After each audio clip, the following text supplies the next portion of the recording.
In this daily drop, it's an update on the Canon hybrid video's look and feel. So let's go. Okay, I don't know if that was a sensical intro or not. I think it made sense. But basically, what I'm doing at this point is finessing the look and feel for what the video segments are for this hybrid content I'm doing for Canon. And by hybrid, I mean that I'm going to be writing articles, or I am writing articles, and then I'm going to be doing videos that can accompany the article, or either can just live on their own. So basically, it's talking about different topics. The first in the series is really going to be all about RF lenses and RF lenses for video. And then we're figuring out what the other topics are going to be. Some of them will probably move into cinema EOS cameras like the C400 and the C80, which I have over there. We're going to be talking about mirrorless cameras, but a lot of different features related to shooting video with these cameras and lenses. So if you've been following along and judging by the views on yesterday's video, maybe not so much having to do with this tabletop. I have this faux leather gray tabletop here. It's not really a tabletop. It's a covering on top of the standard wood tabletop or standing desk that I have.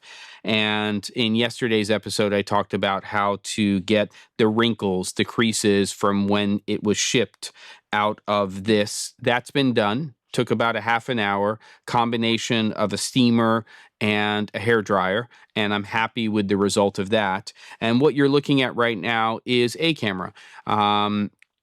24-105, the hybrid Z lens, that L lens, and it's a rock star of a lens. I am very, very happy with that.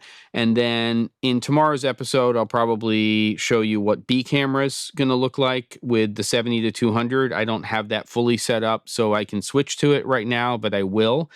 And then the only other major change is audio, and it's not a huge change, but what I have been using, because I had that project down in San Antonio, is I had been using the NT55 recently as my boomed microphone for content, but it's, in my opinion, not the right microphone for what I'm doing in here. It works just fine.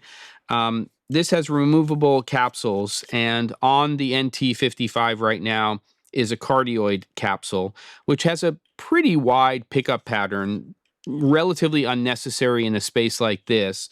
I do like this mic a lot. It's great as sort of a mic that you could use. It doesn't have a lot of it doesn't really have a tail, so there's not a lot of pickup from the back of the microphone. And it's nice because it has an attenuator built in. It has basically, a high pass filter, so a low cut filter on here.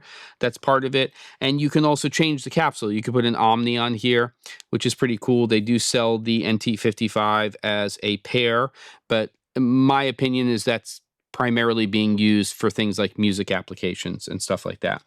So I'm back to the NTG5, and what's really interesting about this is a super cardioid, so it has a sort of more narrow pickup. It does have more of a tail, not really an issue inside of my studio because it's a controlled environment, but it's a much hotter mic. Right now on my MixPre 6.2, I have my level at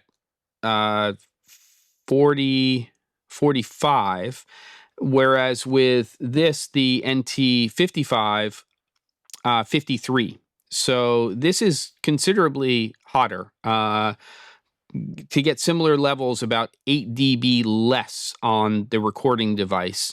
So that's just how microphones are sometimes. But I think it is a better fit, meaning the NTG5, for this setup.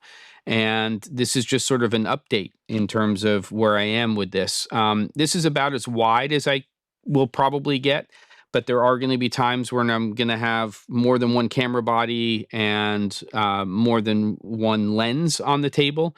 So there may be videos that have a tighter shot, but I think that for the first one that I'm going to be doing, which is at least for the article called Why RF for Video, then it's probably going to be this wide, at least for the intro, because there's going to be a lot of stuff here. So tomorrow I'll show you the B camera and we can go between A and B and take a look at that. Don't forget to, and I'll see you on the next episode of The Daily Drop.